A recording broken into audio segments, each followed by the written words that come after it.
mini lecture demonstration with some visual aids. We are going to go into a little bit about Jainism.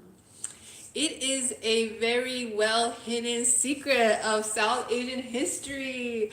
They are a Shramana religion developed from the same time as Buddhism. As you can see, some of the motifs are similar. If you don't have the description, you might mistake this for Buddha. However, this is Parshvanat, also spelled at Parsvanat sometimes, according to the dialect, because some parts of India, the sa and sha are like interchangeable. And Mama Earth is actually an Indian brand. I just found out.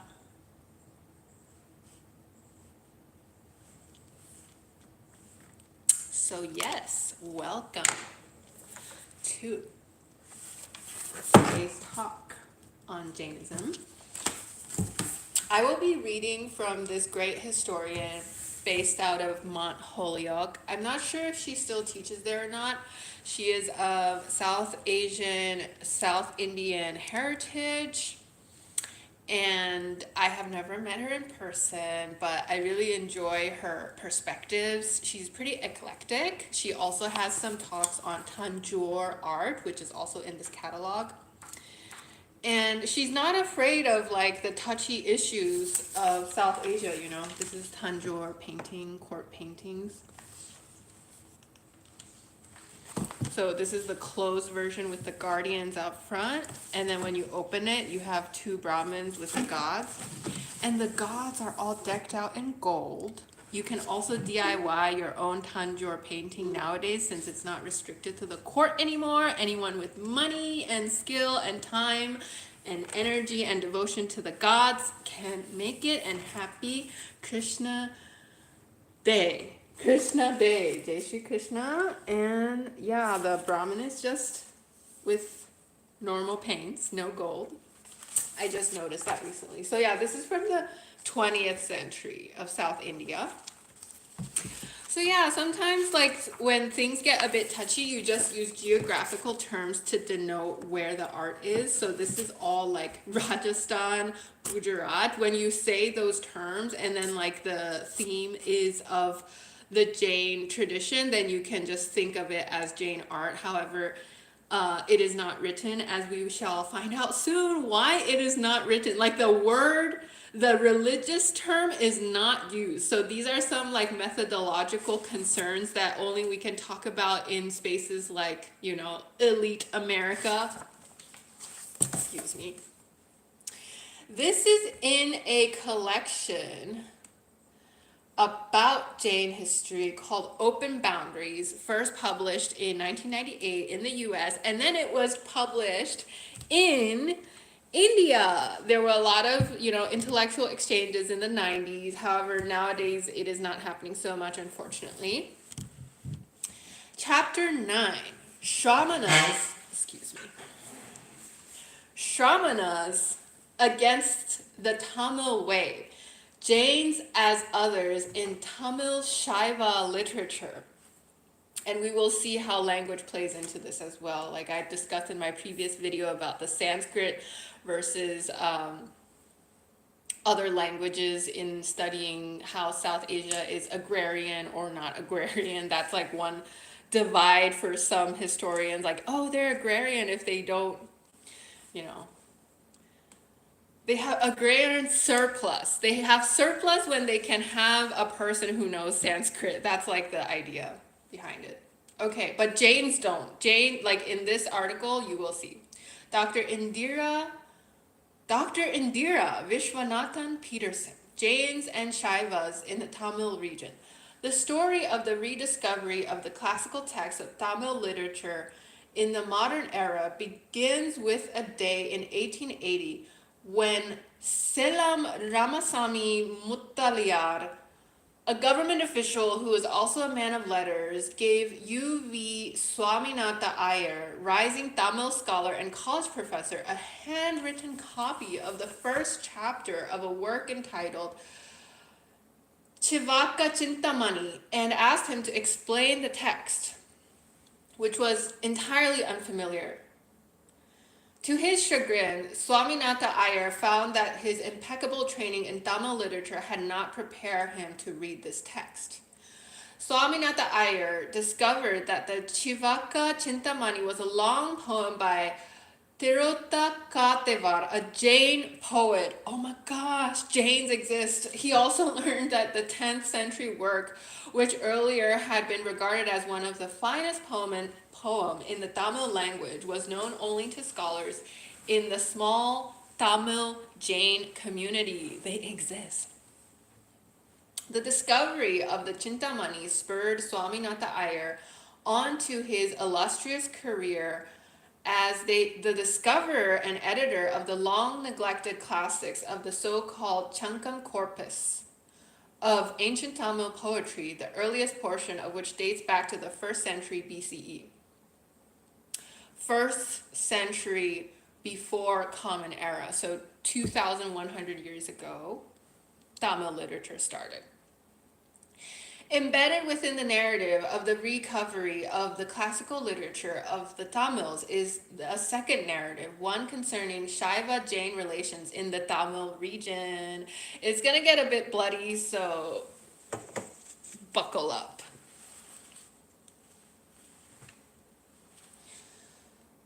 The 19th century scholars' ignorance of the ancient Jain text was the product of a taboo that dates back at least to the 18th century, imposed by zealous Tamil Shaiva scholars and the religious leaders on non-Shaiva texts, which category encompassed not only Jain works such as the Chintamani, but also the pre-sectarian poems of the Chankam corpus.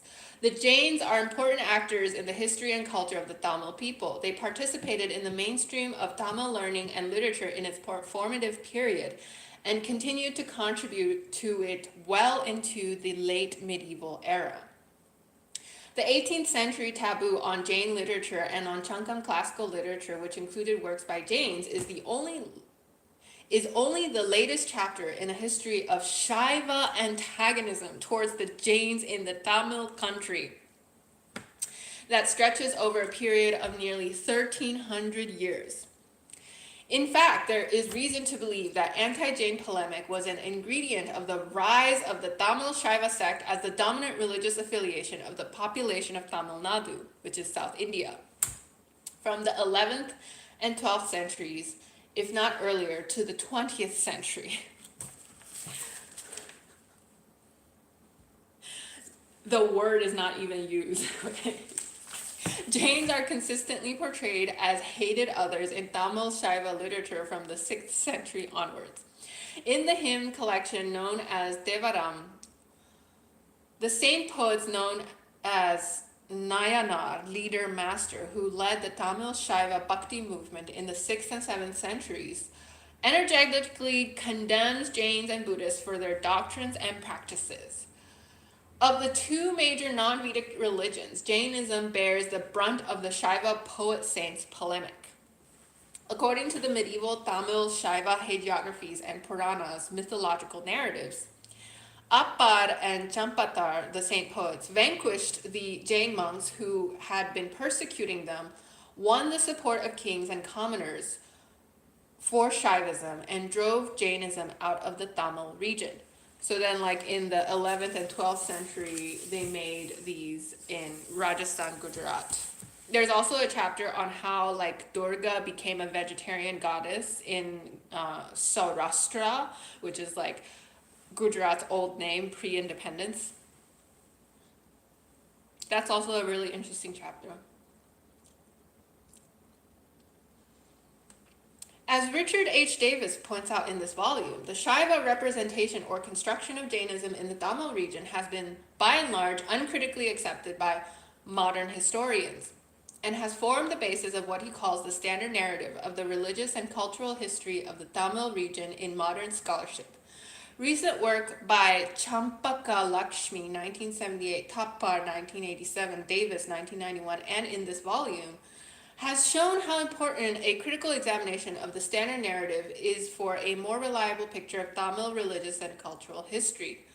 My essay aim is twofold. I wish to investigate the causes and circumstances which led Shaivas in the Tamil region to undertake an active polemic against Jains as their principal rivals, and to reformulate and sustain that polemic over a long period of time. I also hope to establish the particularity of the relationship between Shaivas and Jains in the Tamil linguistic cultural region. I have argued that the negative representation of Jains was an important part of the process of self-definition and a consolidation of power for the Tamil Shaiva sect.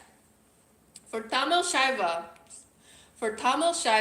Om Namah Shivaya, Jains were not a threatening rival group, but a very useful foil against which to establish the superiority of the Shaiva religion. I have suggested further that the attack on Jains was a part of a larger Tamil Shaiva project of fashioning a communal identity for Tamils, based on the celebration of Shaiva sectarian ideals and the exclusion of non-Shaiva ones. So I visited Tamil Nadu and I understand like the atmosphere more or less through my own experience, as well as like writing papers. I also have a paper on like this Buddhist Tamil person, and they really have to hold their ground. It's not really like Buddhism in America nowadays, because the assumption is like you kind of have to be able to support yourself to explore Buddhism, and then it's like an individual effort, whereas like the community tension is always like high, especially since independence. Like that's like the South Asian religious backdrop. Our understanding of Shaiva attempts to marginalize Jainism in Tamil Nadu needs to be greatly refined. Although Shaiva sectarian texts offer detailed accounts of the Nayanar saints' confrontation with Jain opponents, resulting in a decisive victory for the Shaivas, the narratives themselves were composed several centuries after the era of the Nayanars. It appears that the anti-Jain propaganda which carried on in the Pallava period was, for a number of reasons, resumed in the Tamil Shaiva project of the canonization of sacred texts and the production of narratives in the Chola period in the 11th and 12th centuries. 11th and 12th centuries. Another prominent historian is Dr. Manu S. Pillai, and he also uses this technique where he calls his history on the Deccan. The Deccan could be about Maharashtra, but it's also like a wider idea. So then he can get the clout of Maharashtra, but also avoid Maharashtra nitty-gritty stuff, you know, because he's like Oxford educated. So like these are the challenges we face. Like we want the clout, we want the marketing, but also like we want personal safety.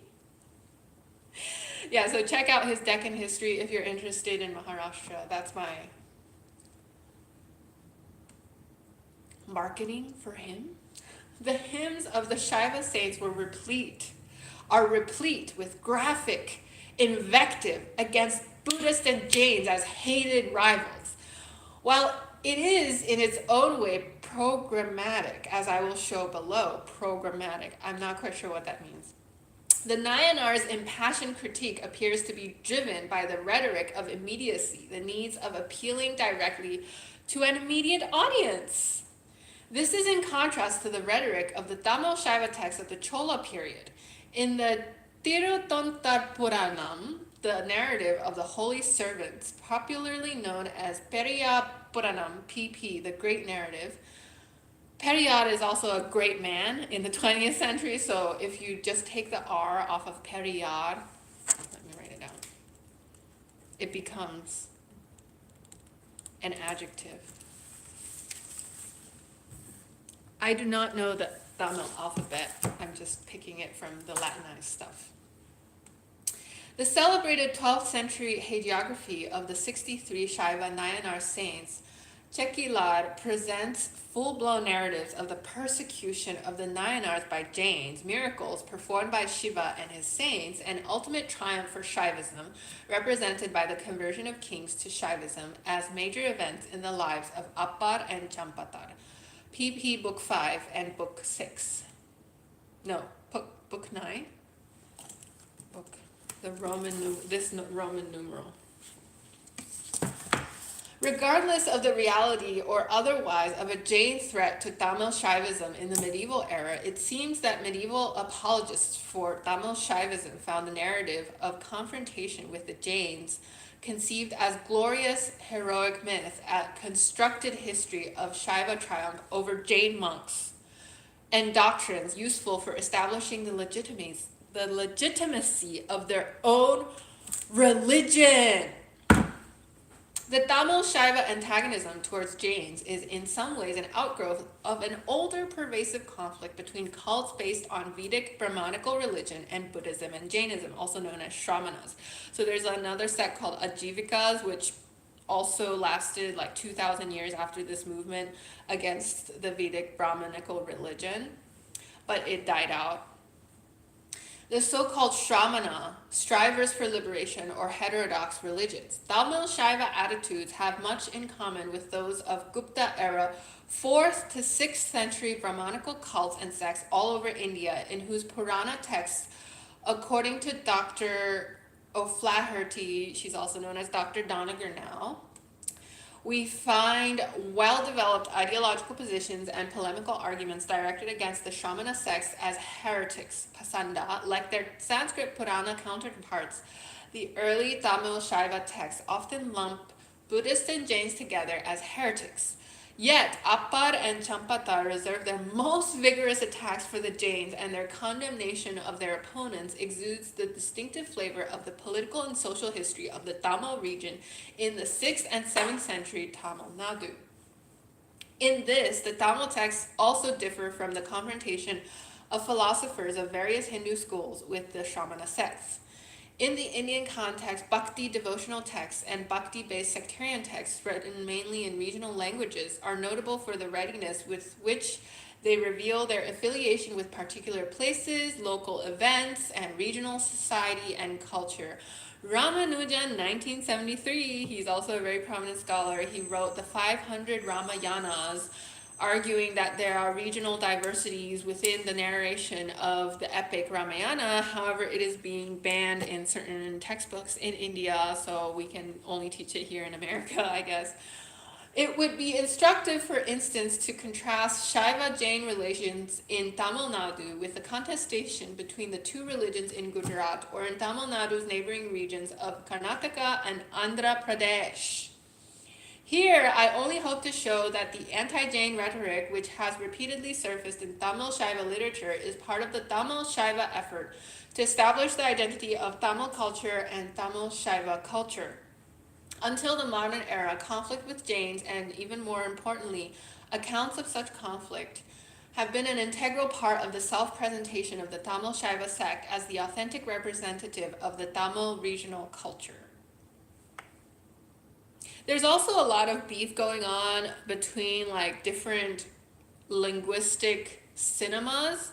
So the North is known for taking movie plots. I don't know how much they're getting paid from Telugu speaking cinema to make it into a Hindi version. And then like, you know, the masses consume cinema in that order. So like if there's a really popular Telugu film, there's a likelihood that it gets remade in the 1990s up till now. The Jain contribution to Tamil literature and culture. Before outlining the Saiva polemic against the Jains, I will give a brief overview of Jain participation in Tamil literature and culture. Epigraphic and archaeological evidence attest the presence and popularity of Jainism in Tamil country at a very early date and continuing into the medieval period. Jains wrote some of the classics of Tamil literature and contributed to Tamil scholarship throughout the history in the region. Okay, I'm going to skip this part. You can read it if you're interested. Buy the book. You know, it's $30 on Amazon. Jains in the Devaram hymns of Appar and Campantar. Puja, the worship of images according to rites specified in sectarian Agama text, was one of the cornerstones of the Tamil Bhakti cults, the earliest of the many regional devotional movements. In the Pallava era, royal patronage of Agamic worship of the Linga image of Shiva, particularly at shrines, this is kind of like it, but it's, you know, not the same color, led to the construction of structural temples all over Tamil Nadu. Through the hymns and pilgrimages, the authors of Devaram, the Nayanars, Appar, Campantar, 6th, 7th centuries, and another poet of the 8th century helped popularize the cult of Shiva in the entire region. The Nayanars call their hymns Tamil hymn, or pattu, indicating the latter term the number of verses in the standard hymn. In the later tradition, the hymns are known as patikam, verse poem. The majority of the hymns are dedicated to one of the more than 267 shrines they visited, especially in the Kaveri Delta, the area with the densest concentration of shrines. Although the Devaram collection was canonized and the saints' hymns continued to be used as sacred texts in the worship ritual in Shiva temples in Tamil Nadu, they are equally valued by Tamil Shaivas as songs of personal experience, intimately linked with the narratives of the lives of their charismatic saint leaders, and therefore as authentic documents of personal and sectarian history. The saints' hymns are outpourings of personal devotion for Shiva. But in their verses, the poets also celebrate Shiva's sacred places, his temples and devotees, and the ways of expressing devotion to him. Rich with the detail of landscape folklore and local history, the songs praise ecstatic love for God, expressed in dance and song, as well as the more controlled mode of ritual worship. Condemnation of the Shramana religions and their practitioners forms a significant piece of this mosaic of themes.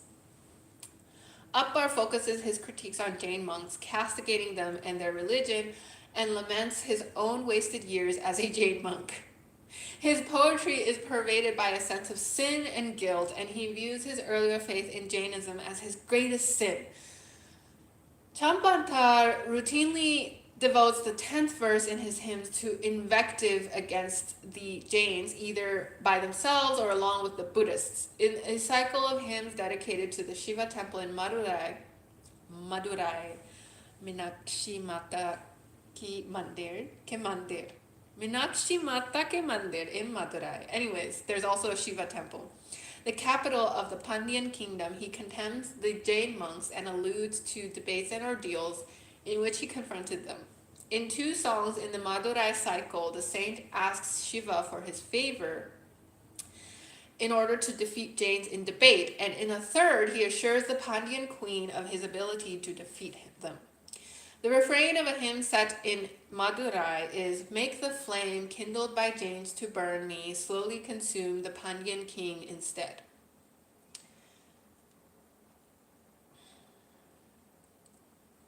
Although Campantar often links Buddhists and Jains in his hymns, he reserves his strongest and most specific criticisms for the Jains. He refers to direct contact with Jains alone. The Nayanars also carefully distinguish between the Buddhists and the Jains, referring to them by distinct terms and describing them in carefully differentiated ways. Buddhists are Chakyar, Sakya, Puttar, Buddha, or Potyar from Bodhi, and Tera, like Theravada. In the hymns, the term Chamanar, which is a Tamil multiform of Sanskrit Shramana, he who strives, is applied almost exclusively to the Jains, indicating perhaps the Nayanar's image of the Jains as monks given to extreme ascetic practices. Other terms include Amanar, the nude ones, and Bintiya, those who wear the Ashoka leaf. In sum, the poet's description of the Jains and Buddhists reveal an intimate knowledge of the 2 groups.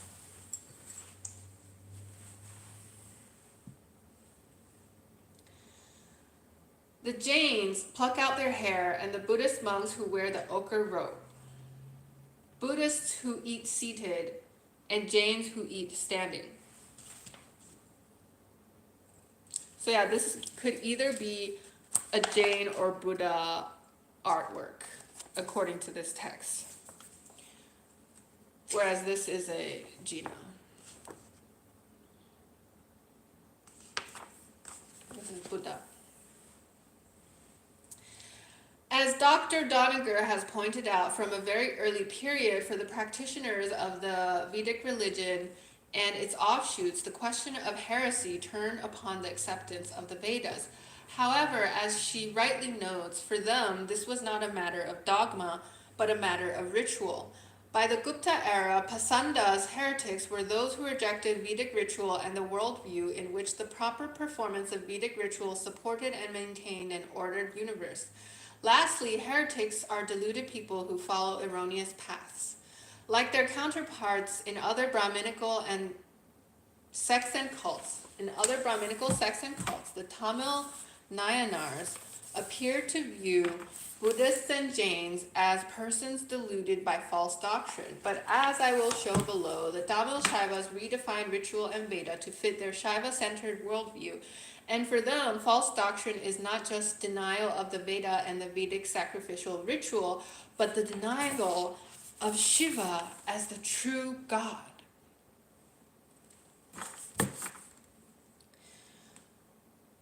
Shiva, the Lord of the universe, who is beyond the deluded doctrines of the base Buddhist monks. Shiva, who concealed his great nature from the false monks who shroud themselves in robes and who eat standing. So the robe people are Buddhists and the people who eat standing are Jains, according to these poems. When I think of the long years spent in following the contradictory teachings of the Jains, I feel faint. When I think day and night of the honey who dwells in holy Ayaru, town of jasmine groves, I am filled with sweet delight. A shaven monk, I stood by the words of the base ignorant Jains. I was a hypocrite, running away and bolting the door at the sight of lotus-eyed young women, a miserable sinner who did not know the Lord of Arur, who saved my soul and possessed me. I was one who starves to death, begging for food in a deserted town. While the verses are undoubtedly genuinely confessional, we must note that in the first verse, the contrast between contradictory teachings and sweet delight makes for persuasive affective rhetoric. The second verse is part of a ๊dekad in which Appar clinches each verse with a proverbial expression for waste and futility. Here, Appar puts the powerful language of folk wisdom to effective use in condemning Jain practices. The Nayanars' most serious charge against the heterodox monks is that they are not simply deluded, but actively deluding others. In fact, Campantar and Appar most often refer to their opponents, especially the Jains, by strong terms of abuse, such as deceivers, rogues, wicked or base men. Implicit in the unrelenting invective in the poems and these strong terms of abuse is the poet's complaint that the heterodox monks are successful in recruiting followers for their false doctrine, drawing them away from the true path of Shaiva devotion preached and practiced by the Nayanars. Jain asceticism is a major target of Shaiva critique. It is possible, as has been suggested frequently, that the Thevaram poet's aversion to extreme asceticism is rooted in those aspects of Tamil Shaiva religion in which nature and the world of the senses are celebrated. I would argue, however, that the principal ground for the saints' condemnation of Jain asceticism is their firm belief that devotion to Shiva alone will lead to liberation from karma. From such a perspective, ascetic practice, and Jain asceticism in particular, is futile and meaningless, especially since it is premised on the rejection of God, Shiva. Efficacy of means for liberation from karma rebirth is the operative principle in Indian religious practice. For the Jains, asceticism is the paramount means for ending the cycle of birth and death. For the Bhakti saints, knowledge of Shiva is the end of religion, and the practice of devotion to Shiva is the sole means towards this end. For liberation is not possible without Shiva's salvific grace. The Shaiva poet's condemnation of the ascetic path, at least as this is defined in Jaina monasticism, is dramatized in verses such as the following, similar to the ones in another collection. Full heart, why did you torture yourself with false vows, thinking it a great penance to smear the body with bitter powders? In other verses, Appar draws vivid portraits of Jain monks walking about wearing mats or ashoka leaves, carrying sling bags and peacock feather whisks.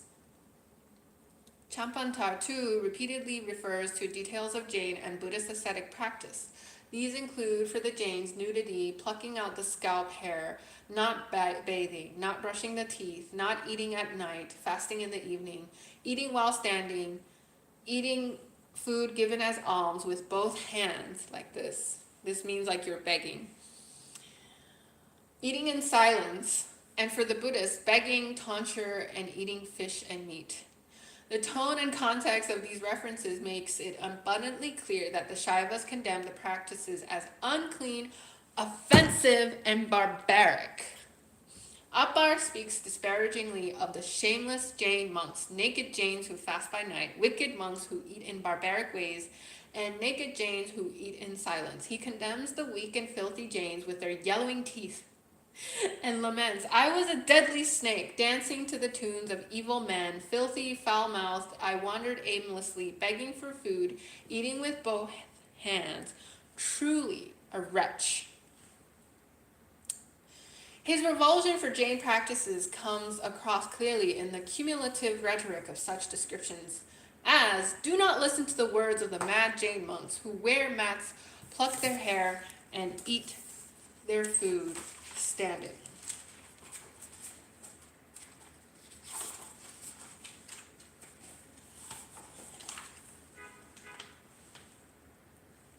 So thank you guys for listening. This is part of this very interesting chapter from Open Boundaries, an edited volume on the history of Jains, published first in the US and then in India. So check out the publication if you're interested. Jai Hind.